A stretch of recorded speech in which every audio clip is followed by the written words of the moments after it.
Assalamualaikum warahmatullahi wabarakatuh. Nama saya Nur Amira Nabilah binti Muhammad Jamil dan nombor matrik saya di 21314580. Pada hari ini saya nak menceritakan tentang jurnal ataupun bedah jurnal yang bertajuk jenayah Kuala Putih yang berlaku di negara kita. Sebelum tu saya nak bagi tahu bahawa jenayah Kuala Putih ni mula diperkenalkan oleh Edwin Sutherland pada tahun 1939 dan menurut beliau jenayah rasuah ni dapat dalam setiap negara. Setiap negara ada kes rasuah. Bukan Malaysia je, tapi bila kita dengar kat Malaysia ni kita rasa macam lah benda tu biasa sebab dia rasa tak asing lagi. Sebab setiap tahun mesti ada je kes-kes rasuah ataupun kes-kes pengelapan duit daripada syarikat. Saya nak bagi tujuan lah kenapa saya buat bedah jurnal ni. Saya dan awak semua yang tengok memahami apa itu jenayah Kuala Putih dan rasuah yang berlaku di negara kita. Okey, saya akan bagi punca dulu lah apa jenayah ni berlaku dekat negara kita. Okey, pertama mungkin disebabkan tekanan pekerjaan. Okey, tekanan pekerjaan yang saya maksudkan adalah mungkin keadaan di tempat bekerja maupun keperluan pekerjaan itu tersendiri. Okey, tekanan di tempat pekerjaan ni adalah sangat tidak sihat sebab kita perlu bekerja di dalam environment yang positif. Apabila kita bekerja di dalam environment yang negatif, kita pun akan turut negatif tau. Sebab persekitaran sangat mempengaruhi tingkah laku dan pemikiran kita. Selain itu, keperluan pekerjaan. Okey, macam bos terlalu push pekerja bawahan ni untuk dapatkan yang terbaik. Nak lagi baik dan dia push orang bawah ni untuk nak lagi yang terbaik lah. Hal ini saya katakan adalah sebab bila manusia tu berada dalam tekanan, dia akan membuat keputusan mengikut emosi. Kalau dia dah buat kerja yang terbaik tapi gaji bulanan dia macam kurang memuaskan, dia akan memilih untuk mengambil rasuah lah. Sebab dia nak income dia lagi banyak daripada sebelum ni. Sebab hasil kerja dia tak setaraf dengan income dia. Dan itu ketakmakan dalam golongan elit atau golongan yang berstatus tinggi. Orang kaya ni dia dah kaya tapi dia nak lagi kaya. Dia nak lagi kaya, dia nak lagi kaya. Dia sanggup buat apa saja untuk dia lagi kaya tak? Dan bila dia sanggup buat apa saja untuk dia lagi kaya itulah dia mengambil rasuah. Sedangkan dia dah kaya tapi dia nak lagi kaya, dia sanggup buat benda yang haram untuk dia kaya lagi.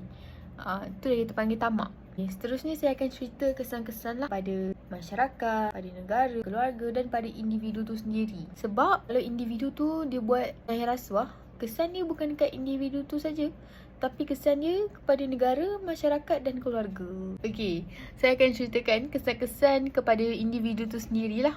Kesan yang dia dapat apabila disabitkan kesalahan rasuah akan dipenjarakan tidak melebihi 20 tahun atau didenda tidak kurang daripada jumlah yang dia terima. Macam ni lah, kalau dia mengambil rasuah RM50,000, dia akan didenda tidak kurang daripada RM50,000 tu. Mungkin lebih, mungkin RM50,000.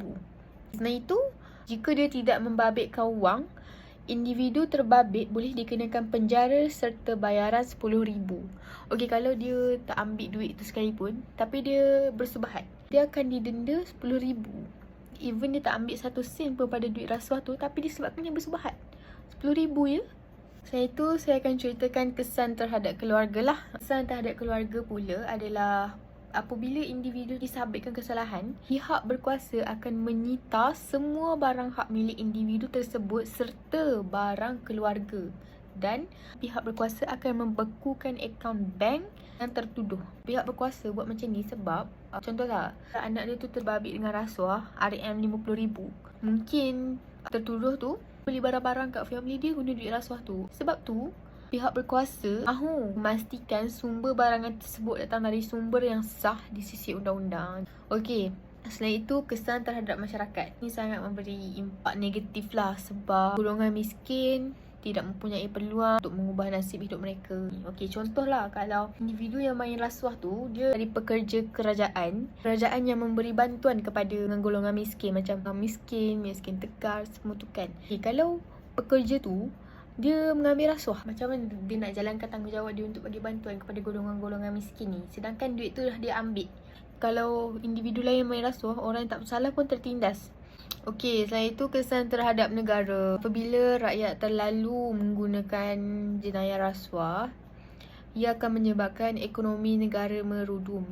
Pelabur yang nak melabur dekat negara kita, dia akan takut apabila dia nak melabur kat satu syarikat tu, tapi syarikat tu terbabit dengan jenayah rasuah. Dia takutlah syarikat tu akan digantung atau dibuang daripada bursa Malaysia. Jadi rugilah dia kat situ. Padahal dia melabur tu untuk mendapatkan keuntungan, bukanlah kerugian. Jika semakin banyak syarikat terbabit dengan jenayah ni, dah tentulah pelabur akan lari kat negara lain. Okey, lepas tu saya akan ceritakanlah cadangan atau cara mengatasi isu ini. Melakukan rombakan dalam organisasi termasuk agensi kerja. Kalau ada rombakan yang berlaku dalam organisasi atau agensi kerja, individu yang terbabit dengan rasuah ni dia akan selesa. Dia akan selesa duduk dalam jawatan dia akan selesa dengan income yang dia dapat. Selain itu, individu perlulah menghayati dan mengamalkan rukun negara dalam kehidupan seharian. Rukun negara ni sangatlah perlu dihayati dan diamalkan dari sekolah lagi, sebab pemikiran budak-budak ni sangat senang diasah dan diorang mudah terpengaruh kalau tengok benda-benda positif atau benda-benda negatif. Lebih baik kita seorang dewasa ni buatlah perkara yang positif agar kanak-kanak dapat mencontohi kita. Dan akhir sekali kesimpulanlah, sudah terang lagi bersuluh bagaimana jenayah Kuala Putih ni mampu melemahkan negara kita. Dan saya harap jenayah Kuala Putih ni dapat dibasmi agar Malaysia menjadi sebuah negara yang mempunyai kredibiliti tinggi di mata dunia.